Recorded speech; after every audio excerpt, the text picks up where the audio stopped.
Hello, welcome to the Spurs Talk Podcast. I'm obviously not Harry. I am Gary Ward. I'm stepping in for Harry today as he carries on normal life, but actually he's just stuck at work and like we all have to earn some dollar for supporting our wonderful football club.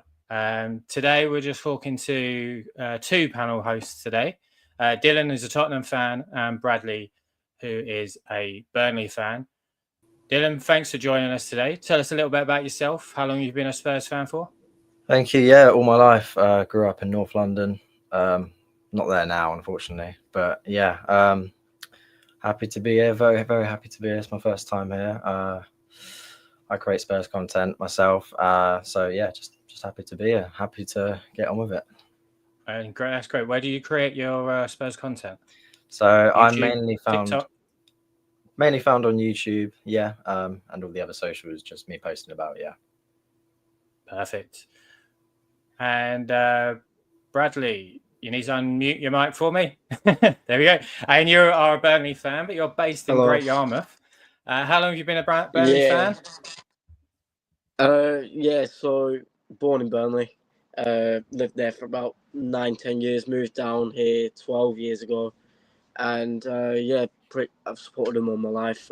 Make Burnley vlogs on YouTube, sometimes on TikTok as well. But yeah, that's pretty much it.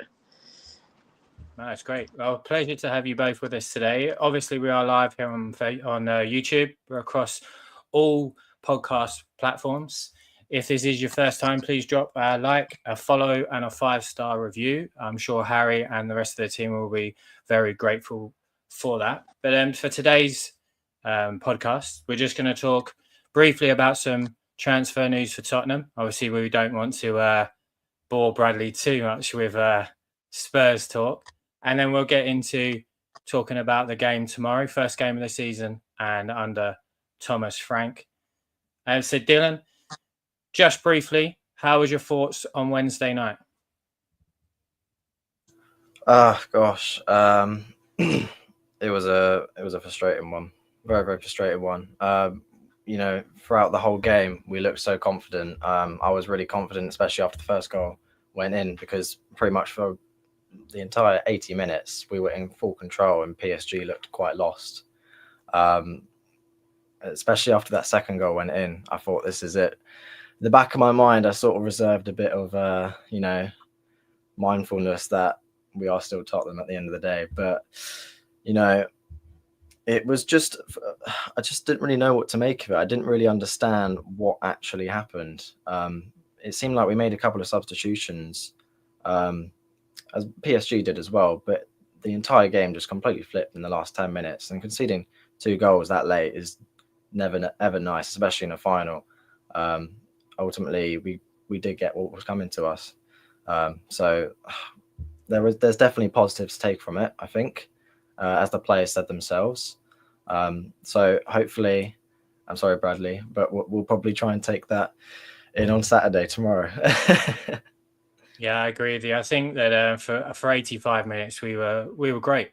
We played really well, but equally we're playing the best team in the world, really, especially in Europe. I know that Chelsea won the Club World Cup, but I think that PSG are definitely consistently one of the best, and we really went toe to toe with them. I think ultimately we ran out of steam, but let's hope that tomorrow, first game of the season under Thomas Frank in the Premier League at home, all encouraged to wear lily white to make that a nice atmosphere there at the Tottenham Hotspur Stadium.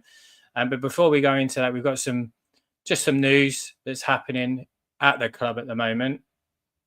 Sticking with you, Dillion, Jed Spence looking likely to sign a new contract. This will be second contract extension in less than a year. He renewed in October, and now again. Do you think that that's well deserved?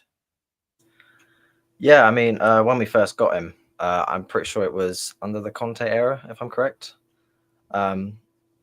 Yes. So, I mean, at the time, it wasn't a Conte signing. He didn't really play under Conte. He really struggled to get game time. Sent him out on a couple loans, and we knew he had potential, but it didn't look like it was going to work out. And it was even reported earlier today, it was reminded that Genoa, when he went out on loan to Genoa, they had a 10 million buy option, which they at the end didn't actually fulfill. Thank goodness. Really thankful for that. He just needed to be in that right system. He just needed to be under a manager who would give him game time. And I was screaming that the entire time. I was like, play Spence, play Spence. And last season under Ange, when he came back, I think it was when he came back from injury, I think it was against Southampton, he came back immediately, just performed.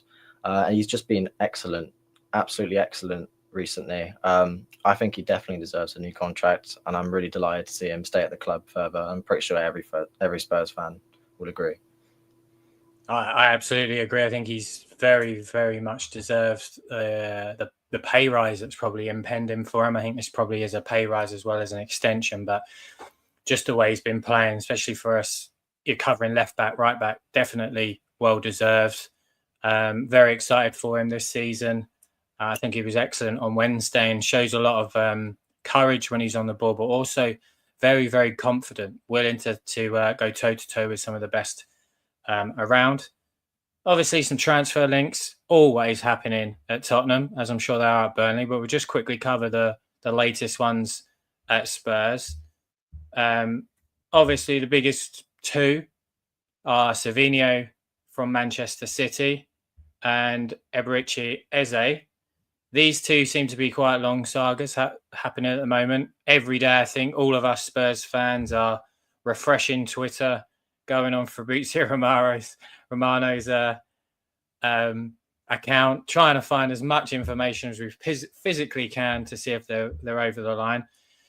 But Dillion, Savinho and Eze, do they excite you? Are they positions and players that we need and will ultimately improve us? Oh, absolutely. Like you just said, it's quite unhealthy how much I've been opening my phone and refreshing Twitter. These are two massive potential signings for Spurs, especially Eze. He's someone we've been looking at for absolutely years. I mean, I remember probably it was when he was an academy player. We've been looking at him pretty much. Just ridiculous how long. It looks like this is probably the closest we've been to getting him since. So I really do pray we get it over the line. He's exactly what we need right now, I think, especially now with Maddison injured, and which is really unfortunate for him, and the Morgan Gibbs-White deal collapsing. I think he would be a perfect fit. I think he can be quite versatile as well. He's an amazing dribbler who is also quite deadly in front of goal, as seen for Palace, and he's proved it time and time after again, and he's got 2 trophies to show for it now. And with Savinho as well. I mean, Savinho, I think he struggled a bit at Man City, probably because of position changing. It could be a bit of that. And also, we know how some players can be under Pep Guardiola. I think for Savinho as well, he definitely wants to get some game time. And it's been said he's completely open to the move. I'd be very happy for Savinho because he could definitely play left wing. Don't know how he perform right wing with us, but we've definitely got options up there, and he would be a massive addition to the squad. Yeah, I agree with you. I think especially Eze, for me, I've been calling for him to sign for the club for what feels like 3 seasons now. I think he unlocks a lot for us, brings in a lot of quality, and I think that you hit the point really well there that he's now won multiple trophies. Be it, okay, one is a charity shield, but still, that's a winning mentality that he's bringing in. He's won things. I was at the game last season against Palace, one of the last games of the season. I thought he tore us to pieces, to be completely honest. I think he's an exceptional footballer. And by all accounts, from the multiple of reports that we see daily, he seems to be very keen and interested about joining us. So let's hope that we can get that over the line. Obviously, reports today that his release clause ends. There's been a lot of conflicting stories, whether it was last week or is today. There's multiple people are saying today, even on Talk Sport, have said today is the release clause. I think it's about 68 million for me. I think we should be throwing what we can to get that. If we've got 68 million to spare, let's go for it. Absolutely. Savinho, again, is another one I think is a game changer for us. Can play out on the left. He's a left-footed player, so could be very good balance with him and Kudus on the wings, and that was only going to help Dominic Solanke. So I'm very pro those two players. And within the last, 20 minutes, 30 minutes, Paul O'Keefe is also rumoured that we're going to murder his name from Bayern Leverkusen. Hincapi. I think, Dillion, you probably pronounced it a lot better than me. Hincapi. I know we've been linked with him. What feels like not sure. Hincapi. I think that's right. Yeah. Yeah. If it isn't, someone's going to murder us, I'm sure. We're linked with him multiple times. Left-sided centre-back, so looks at potential playing at a back three like we did on Wednesday, and he can cover in there, or just a normal cover. Does he excite you as well? Yeah, like you said, we've been linked with him a couple of times. I remember seeing those links. It's definitely someone we probably need to add on as well. It's been talked about. I think, correct me if I'm wrong, I'm pretty sure Thomas Frank said we didn't need to sort of boost in that. I think he's come out in the last couple of the press conference and said that might be a position they're looking at there, and especially in the number 10. I think that it's likely that Luka Viskovic is going to go out on loan. Obviously, you've got Radu Dragusin. It's injuries. Danzo, I'm a big fan of Danzo. I think he's a very good football player. So I think I can understand if we're playing with a back three a lot, which is potential. We're probably going to need 5 centre backs that are of equal quality. However, you made a good point before we came on air. 50 to 60 million. Are we looking likely we're going to spend out, 180 million on 3 players? Well, it would be the shock of the year, I think, with how Levy can be with money. But there's also been that talks of investments in the club, or whether that's third party or it's been injected by ENIC. You just all about. It's a bit unsure. I don't know if we're all going to do that in one transfer window, but it's definitely someone we need to look at. Especially, I mean, like you said, back three, but we've got areas like, we think of Ben Davies. He's not going to be at the club very long. This will be his last season. And then we got Udogie, who's injured. Spence can play over in that sort of left-hand side as well. But, it's just best to have a backup all the time because, who's going to play where Porro would be if he gets injured. Absolutely agree with you. There's been a couple of reports that potentially Yves Bissouma could be on his way to Roma. Matt Barlow of the Daily Mail has today, within the last hour, also reported that is subject, I guess, to outgoings in the Italian capital. I think we'll probably both agree on this one that I don't see Yves Bissouma seeing the season out at Tottenham. I think it probably might be his time to leave, mainly because of recent disciplinary actions. This is 2 summers in a row now of turning up late, and last summer the silly incident with Happy Gas and all this sort of crazy things that professional footballers shouldn't be doing. But yeah, we'll come to you, Bradley, quickly. You've made a quite a big signing that I think this year, someone that I'm a big fan of. Kyle Walker has joined the club. How do you feel about Kyle Walker joining? Yeah, I think it's a great signing. Last time we came up, everyone who we signed were so unexperienced, and it took us so long to get going. When we was last in the Prem, I think we've gone with the experienced approach this time and obviously Kyle Walker done what he's done at Tottenham and especially at Man City, treble winners, winning the league practically every season. I think it's a fantastic signing.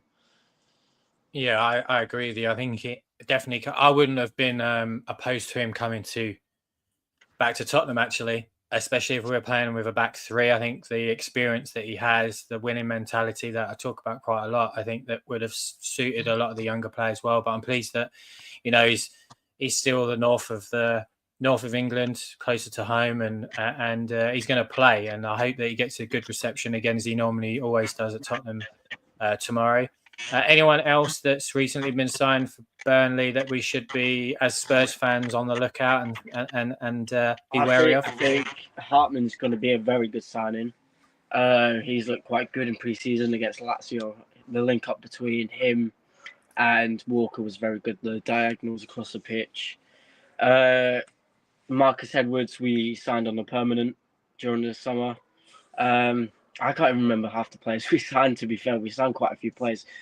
But most of our signings were our loans from last season. But we've made some pretty decent signings. We signed Breuer from Chelsea. Hopefully he can get his career back on the way at us. And we signed a midfielder from there. I can't pronounce his name. I'm not going to try. That's always the hard thing when you come on to podcasts. We'll call him Les. Well, this is the hard thing when you come on podcasts and you talk about names. Sometimes it's very, very difficult to make sure you get the pronunciation right. So I don't envy you on that one. Obviously, Marcus Edwards, ex-Tottenham player as well. Someone I thought that played really well when he was out at Sporting Lisbon. Again, someone potentially that was likely to have come back at Tottenham, but just hasn't worked out. So we're going to see 3 former Tottenham players tomorrow. Obviously, the manager as well, Scott Parker. In terms of Burnley and the setup and the way they've been playing in pre-season and last year, for any Spurs fans that haven't been following, how has Scott Parker got Burnley set up? Pretty low block counter-attacking football, I'd say. I think we are going to change it up a bit this season. I think we're going to be playing with a back 5, 2 wing backs, which I'm pretty excited to see. Against Lazio, we played really well. Despite the scoreline, we pretty much dominated them.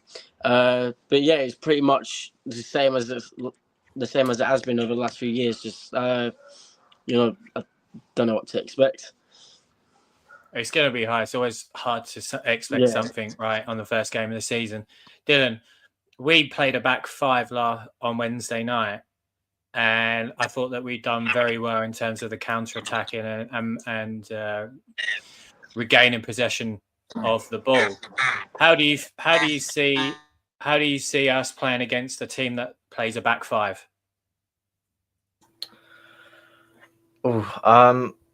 Well, I'll say this. I think the sort of tactics we put out against PSG would probably be the kind against a very tough opposition.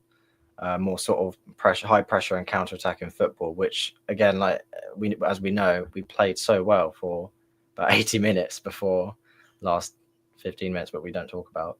I think with Thomas Frank, I think it would just be sort of back to normal in most Premier League games. That's what I think, at least. I don't think we'll be. I don't think we'll be playing a back 5. Definitely. I mean, I don't think we'll be playing a back 5 against Burnley tomorrow. No, I don't think we'll play a back 5, but I'm interested to see where we may be able to break them down and what player you might think that has the ability to break them down, because obviously there's going to be a low block. There's going to be 5 players in there. Yeah, we are missing obviously James Maddison, and Kulusevski, who would normally play in that 10. Is there someone that you think that would be good in that 10? Maybe a Kudus or maybe Sarr or I think. What's your thinking? Well, I think Sarr will probably be playing there in that position for the time being. Obviously, we wouldn't mind Eze being there, but I think Kudus. Maybe just sort of catch them on the flank, because we saw how he's been. Honestly, it's one of the best individual Spurs performances I've seen in a long time. Just the way he sort of could keep the ball despite how difficult it looked. He could definitely probably try a number 10 role and see how he gets on. It's definitely not his main position. I would probably prefer to keep him on the wing for a player like him with his speed, just sort of push up the pitch, because that's something we've needed, especially with someone like Son missing now. We just need a player to get up that pitch, just get around the team, do it fluidly, and I think Mohamed Kudus can do that really well. But I think Sarr will probably have to do for a number 10 until we figure that out. Yeah, I agree. I think we've got some good options. We've got Johnson that can play out on the right. Kudus has the ability to play through as a number 10. He's played there at West Ham, while it wasn't his preferred position. We obviously have Odegaard that play on the left. We have Tell that could play on the left. Obviously, Tell could also play in the number 10 potentially, or we could go with three midfielders with Sarr pushing on. So we definitely have a lot of options available. But I do agree with you, Dylan, that I don't see us going with a back five tomorrow. Bradley, coming back to you, where do you see and who do you see as potentially breaking Spurs down? Is it going to be sit back, soak in the pressure and hit on the counter? Yeah, I would expect that pretty much from us. It was like that quite a bit last season, but I feel like because we know we're going to go into much harder opposition, instead of trying to play football that we don't know against teams that are way better than teams like QPR and stuff like that, it would be just better for us to play football that we know instead of, obviously risking it. So, I'd say definitely more counter-attacking pressure sort of football. But, yeah, I'd look out for the wingers, me. Again, Edwards, Jadon Anthony, very good players. In the middle, Hannibal as well. I love Hannibal with passion. And he's one of them players that will get right under your skin. If you ask any Championship fan their opinion, they all hate him, but they'd all love to have him. We've had a few players like that before, so definitely get that. And Hannibal, am I right in he's the lad that came from Manchester United with huge hair? Yeah, I thought it's the same one. Yeah, he. I've watched a few of him. I can see why people might get irritated, but he's a talented player. And even you've got some talented player there, Jadon Anthony, that you talked about. Yeah. Marcus Edwards. I thought Marcus Edwards was going to be very special. I really hope that they do all perform well, not well enough that they beat Tottenham tomorrow, obviously, because I am going to be at the game. I don't particularly want to go to a game where I see us lose. But it would be nice to see those players back, especially, Marcus Edwards and Kyle Walker. Back at I think hopefully tomorrow, if Mike Trezor starts for us, which he hasn't done in ages because he had a operation on his stomach. He looks, from the videos that I've seen on his Instagram, he looks unreal. And when we signed him, when we signed him at the start of our last Premier League season, he was the top scorer in the Belgian league with like 33 goals. So he's got the potential there, but it's just whether he can come back from the injury, sharpish.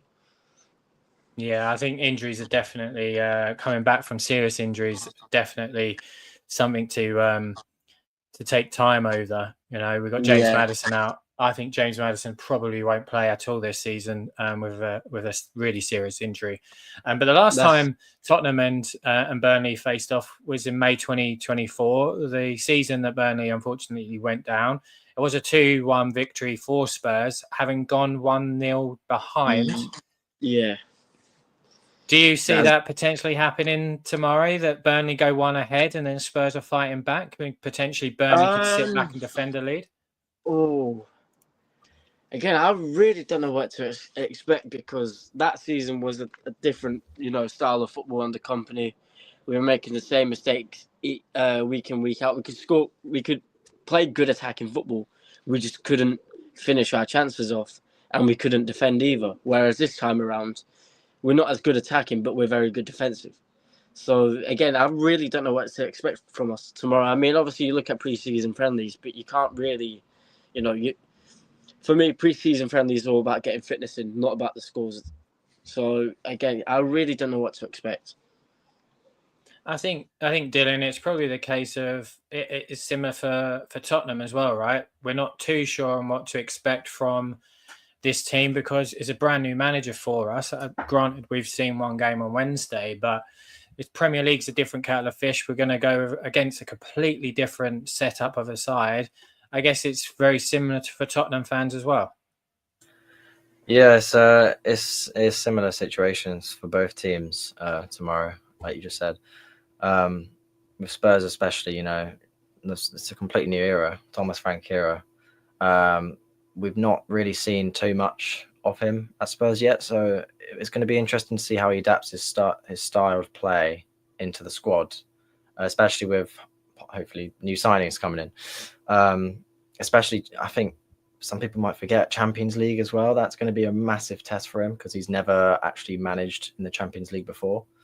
So it's going to be, if that is correct. Am I correct in that, saying that? You are, yeah. He's not been in any. Yeah. He's definitely not been in the Champions League. I think he was defeated with Brøndby in the qualifiers. I believe. But yeah, he hasn't had to deal with a 60-game season last year. I mean, Dominic Solanke, for argument's sake, last year played 45 games. The likelihood we're probably going to be playing that again if we go far in each of the competitions. So I agree with you having a deep squad with additional signings, but again, it's one of those. It's a little bit difficult to sort of predict as it is for Bradley that tomorrow we're both kind of going in there blind, and we're not. Scott Parker isn't a brand new manager, but he's going to have to go with a brand new philosophy setup, whereas we've got a brand new manager completely going in with something new that we haven't seen. Dillion, just staying with you, what in an ideal scenario tomorrow, what does the game look like? Results, performance, what's most important to you? Well, I would like to see us in control of the game, just the entire 90 minutes this time. I mean, honestly, we've seen how we've been against, like a newly promoted teams. We can be a bit 50-50 sometimes. It's sort of that Dr. Spurs kind of thing. I am feeling probably more confident about tomorrow now than I was feeling before Wednesday, which is, like I said earlier, it's kind of ironic, but I do think that the players are going to step up and really try and redeem themselves. But I mean, the way the game will look, it's kind of hard to tell. Again, because this is all so early with Thomas Frank. I guess you could ask a question if Richarlison would start tomorrow. People were saying they would like to see him start tomorrow after the Super Cup final. People thought he had a decent performance. I think he had a decent performance. It's just the problem with Richarlison for me is he doesn't really have much of an end product. He can sort of do well keeping the ball, but he can't do anything with it, and that's been a massive frustration for me with players like Richarlison. It's a little bit the same with Tell. I know the thing about Tell though, he's so young. I've been saying just give him time. You've got to give players time, and Tell's only just joined the club, and there was a reason why Bayern went for him in the first place. Just give these young players time. But yeah, I think Thomas Frank's going to give the main squad a good run out for tomorrow. I know that Thomas Frank said that Basuma would be in the squad, but whether he's starting or not, I'm not sure. I don't think he would be, based on the current situation. No, I don't think we'll see him at all tomorrow. I think he'll be in the squad. I don't think he plays tomorrow. I think disciplinary 2 seasons in a row, final year of his contract. I think it would be. I think he's definitely on his way out. I think he's a talented player, but I think those disciplinary issues, I guess, are holding him back. I agree with Richarlison. I come on here a few times now, and I've said the same things. I'm very frustrated in watching Richarlison play. Had you have said to me 10 years ago, we're going to have a Brazilian number 9 up front, I would have thought we are literally going to be winning the Champions League. Unfortunately, that Brazilian number 9 isn't a goal scoring. He's not what he'd produced at Everton, and it's very difficult watching him at times. However, on Wednesday, I give criticism where it's due, but I give praise where it's due. I think he was outstanding, definitely holding that ball up and taking the pressure off. I think where we struggled on Wednesday is when he went off, we didn't have someone, Dominic Solanke clearly wasn't fit, that could hold that ball up and relieve some pressure. And as a lone striker, you need to be able to relieve that pressure from your back line. That could just simply by getting on the ball and encouraging a foul. Harry Kane was a master at doing that for all those years, just easing some pressure, calming the game down and running some minutes out. And I thought on Wednesday he was excellent at that. Unfortunately, it didn't continue, obviously, when he went off. But tomorrow, he needs to play in a different way because I believe he will start. I don't think Dominic Solanke will start. I think it will be Richarlison, myself, and he needs, injury, isn't he? Yeah, and Richarlison now needs to score the goals. He needs to be putting the ball in the net, and he's got opportunities with players behind him. Kudus, Johnson, Tell, Odegaard. They're all very good players. He now needs to show that he can do it in front of goal. But I agree with you, Dylan. It's a difficult one to predict. It is. But for me, we need to go and show our intent, especially at home. First game of the season under a new manager. The club have encouraged everybody to wear white to make it an intimidating atmosphere and get us behind the team as much as possible. The Burnley fans are going to be very loud in the corner, I'm sure. Bradley, just coming back to you. Are you going to be at the game tomorrow? Unfortunately, not, because our owner decided to take the lowest allocation and we sold out like that. And also, I think that's always the case. Yeah, that's been one of the most annoying things about our ownership over the last few years, especially in the Prem, is taking the lowest allocation. So they've taken what allocation have they taken? I don't know. To be fair, I don't know what the lowest allocation at Tottenham is. But yeah, I'm quite disappointed that I'm not going. To be fair, I've been looking all week for tickets. And yeah, I mean, obviously, getting back into the Premier League, there's a minority of every fan base that only wants to watch these teams in the Prem. So, unfortunately, I'm not at the game tomorrow, but I am watching football this weekend. So, at least I got my Where fixture. Are you off to? Ipswich, Southampton.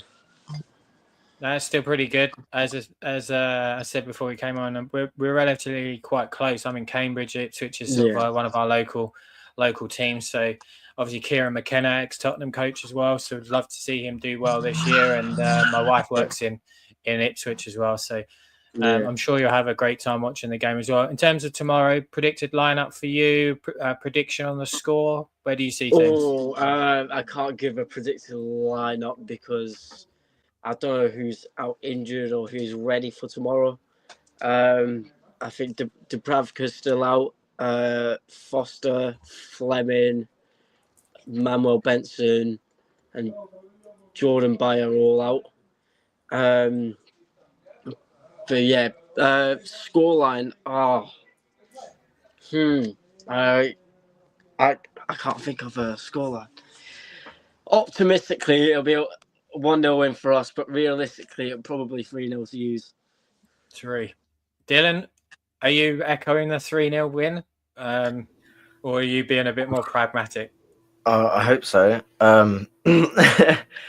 Yeah, well, I mean, the last couple of games I've been to, we've scored at least 3 goals in them. So that's a little omen. Hope that I'm crossing my fingers for. First time for everything.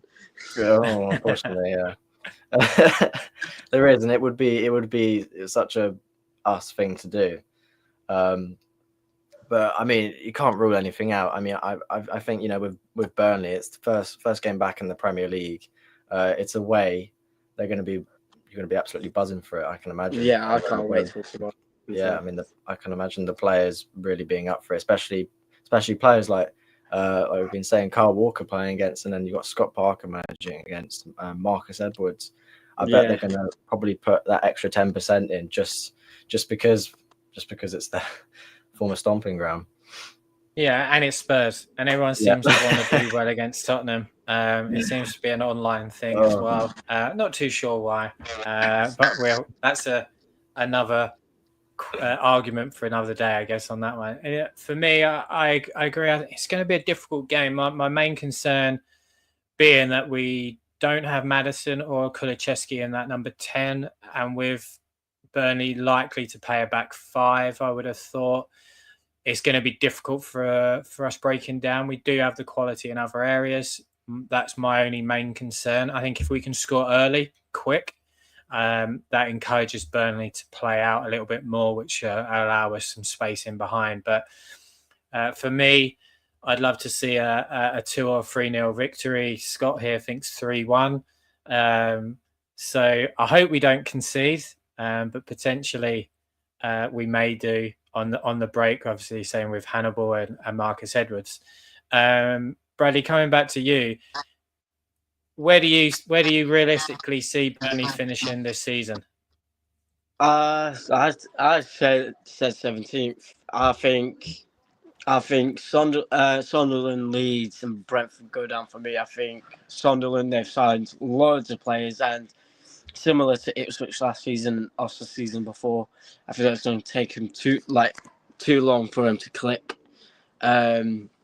Leeds, I just don't think they're that good anyway, if I'm being honest. Like, we weren't that great last season. I know obviously they won the league on 100 points, but I mean, both of us weren't that great last season anyway. Brentford, I think they're in trouble. Obviously Thomas Frank going, they're selling some of their best players away.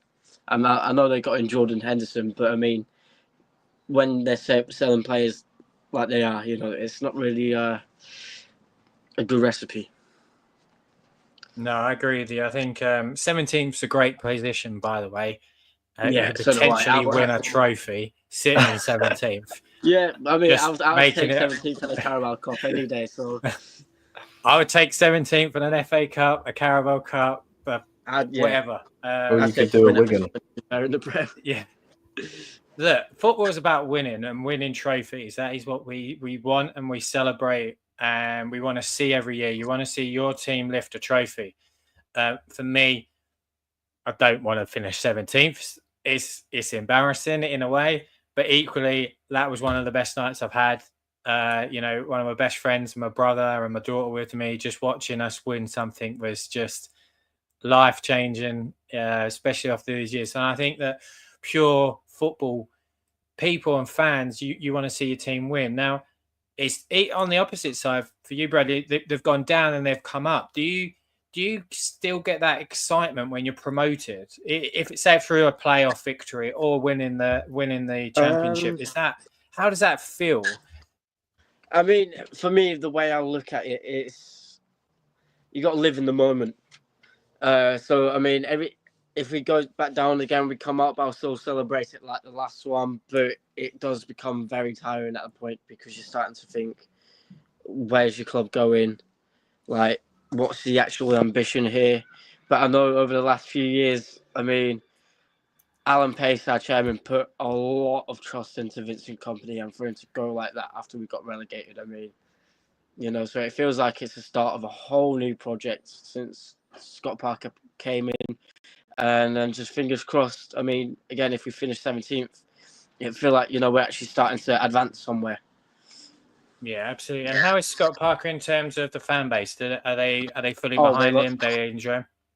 It took the fan base a bit of time to get behind him, but everyone's behind him now. Everyone can see that, unlike Kompany, he actually wants to work for the club, etc., rather than just trying to build up his own portfolio by playing stupid football.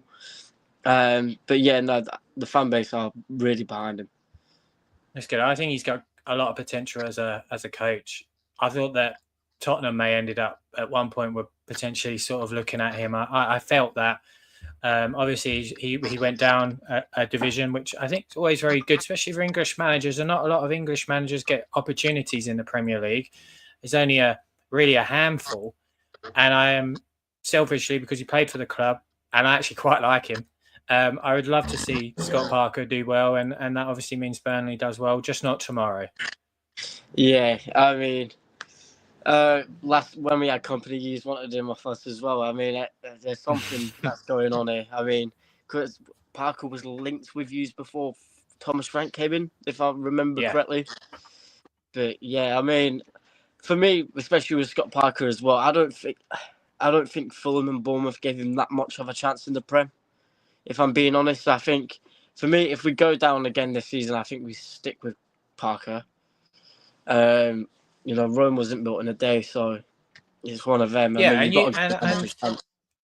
I think it's similar to Tottenham. You can't keep doing the reset and every 18 months. You look at Kieran McKenna at Ipswich that we were just talking about. They went down. I mean, he took them from League Two to the Premier League. they've gone down and they've stuck with him. And I think that there definitely needs to be more of that in football. This rinse and repeat every 18 months, 2 years is just not good for anybody. And yeah, I really do hope that obviously things go well for Burnley and especially for Scott Parker. So ideal situation for you is obviously 17th. Dillion, coming to you, where do you see Tottenham potentially finishing this season? Where it's ideal? What does the ideal season look like for you? Oh, you know what? It's a really hard question to answer, just because I really have no clue sort of the chemistry of the squad at the moment, which I feel like quite a few people are feeling. I mean, obviously, ideally, we want to finish as high as we can. You know, maybe get some European football to go over. I would personally take Europa League again, as much as it isn't our goal. You know, if we just stick with Thomas Frank, I mean, it would be a massive improvement to last season.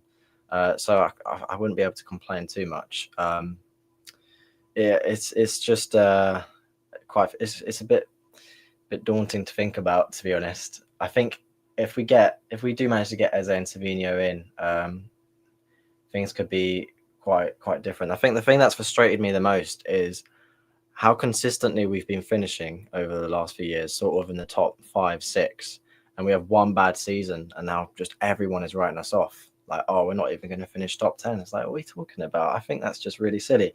I know it is just people trolling. Some aren't trolling though. I think quite a majority of people just think that that's it for us at the moment. Same with United as well. But yeah, we'll just have to see. What about you? I saw some prediction leagues today, and one of them had us at 16th. One of them had us at 12th, which I think is a little bit disrespectful in a way. We had a really difficult season last year. The amount of players that were injured, our back line was just literally non-existent because of injuries.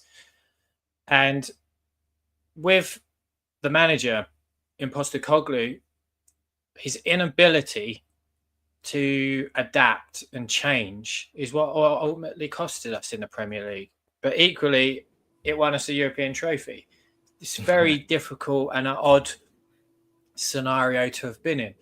For me, realistically, I think we're 7th. I think for me would be good. I would love us to win a trophy. I absolutely love the FA Cup, and I'm a little bit older than both of you, obviously. But for the first time, the first time I saw Tottenham play was an FA Cup final, and Gaza scored an incredible free kick, and I remember going, "Yeah, this is going to be it for me." I think. Little did I know we weren't ever going to win one again from 91, 92 season. But for me, the FA Cup still means something so very, very special, and I would absolutely love us to win the FA Cup, a 7th finish, and consistently build. I'm sure Bradley there is nodding his head. Would absolutely love to win an FA Cup. Most of us would, and it's all about that glory and to dare us to do and go out there and do those things. And for me, that's a great season. Top 7, if we can get higher, great. But I think the other two, unless we are spending more money, but that's ifs and buts, really.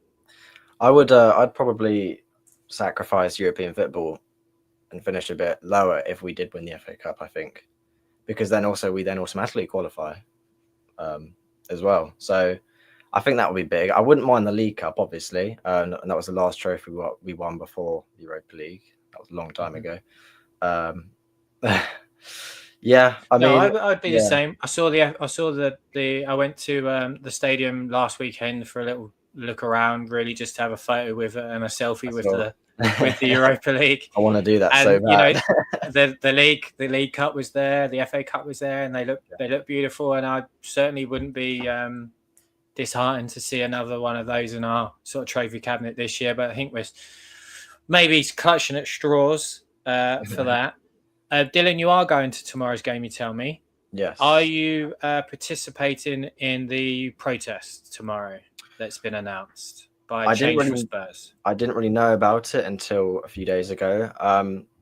I do plan on filming anyway, just for the match day. So I was planning to get there early as well. So I will have a look we'll have a look. Are you and it's absolutely fine if you're not, because we're all individuals. We could all have our opinions.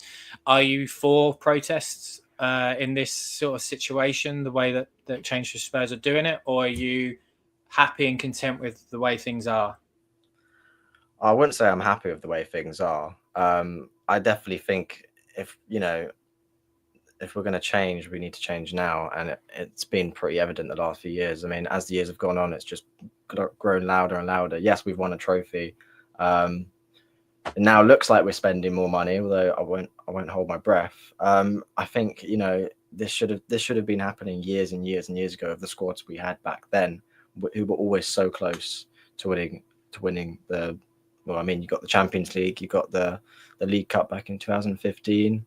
The amount of FA Cups runs we've done so far into them. I'd say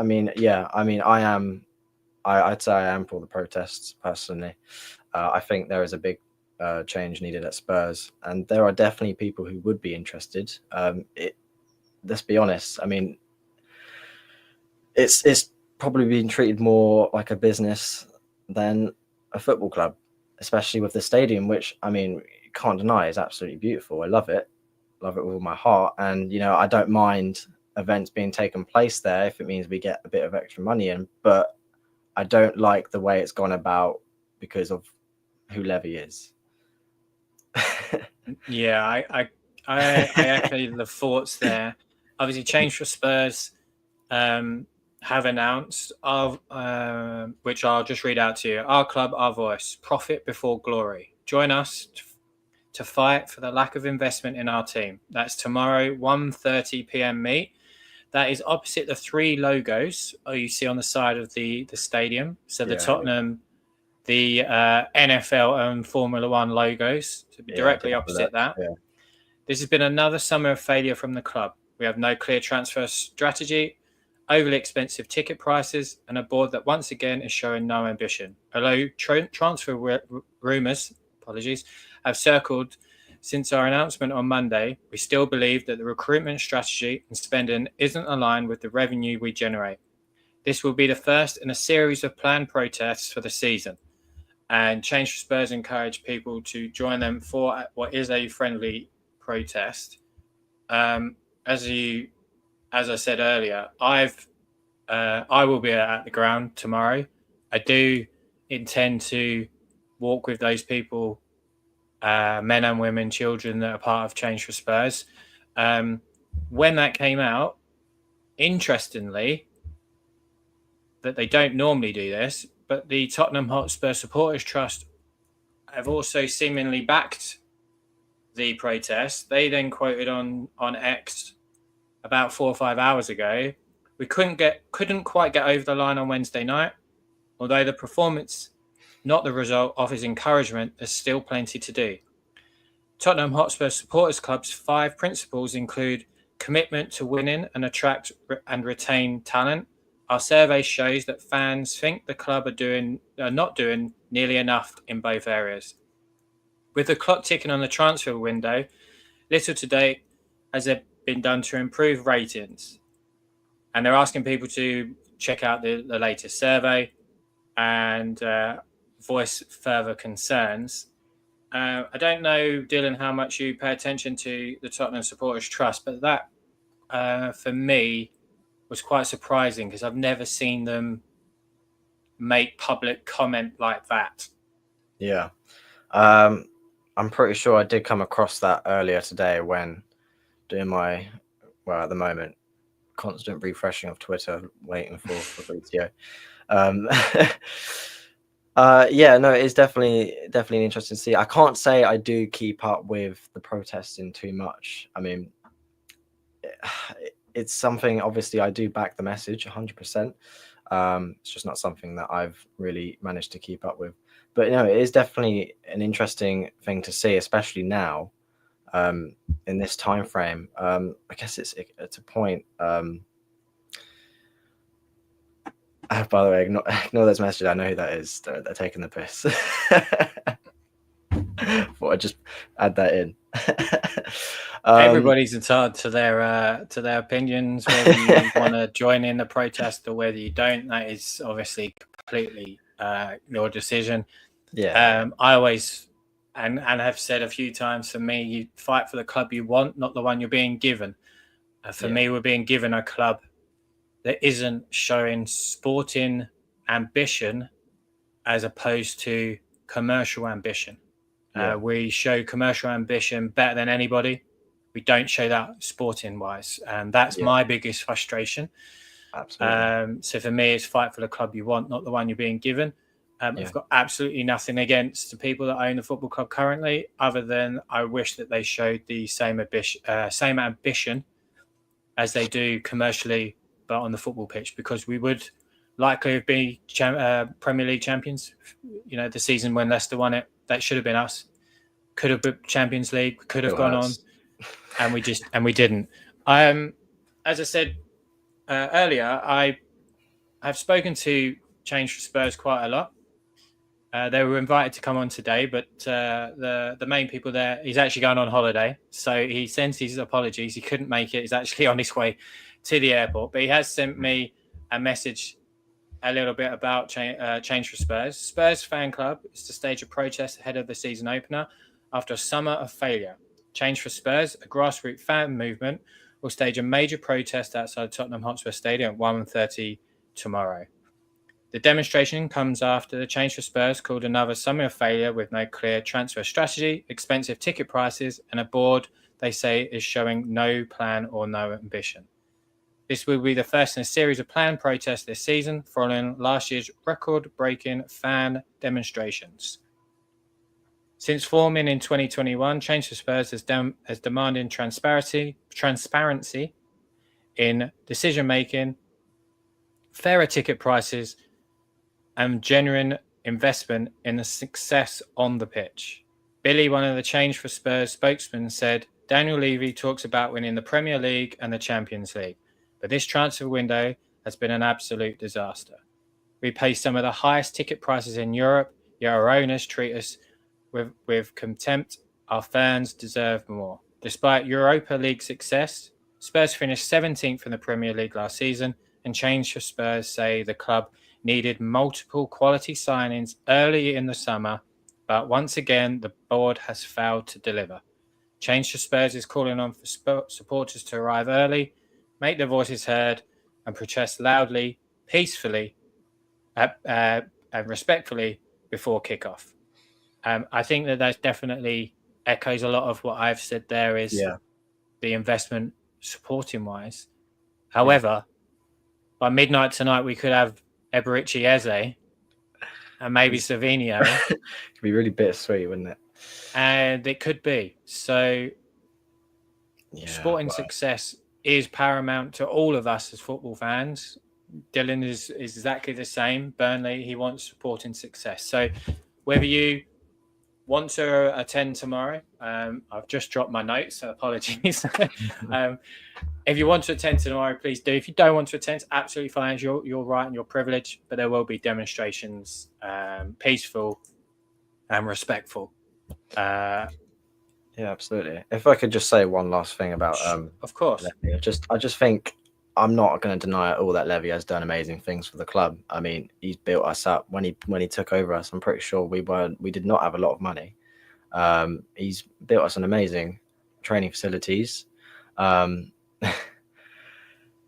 Built us an amazing, beautiful stadium.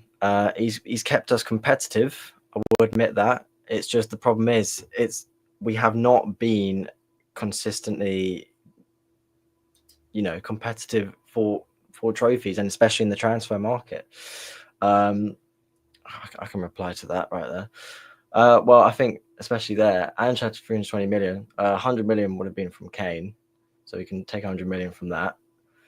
He wasn't exactly a fantastic manager. Conte resigned despite when we were fourth, and had a falling out, and Mourinho got sacked by Levy just before a final. So, I mean, that sounds like a lack of ambition to me, to be honest.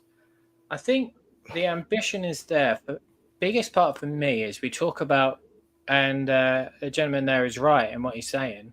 There's a lot of money being spent, but it's the nature and the way that we've spent it.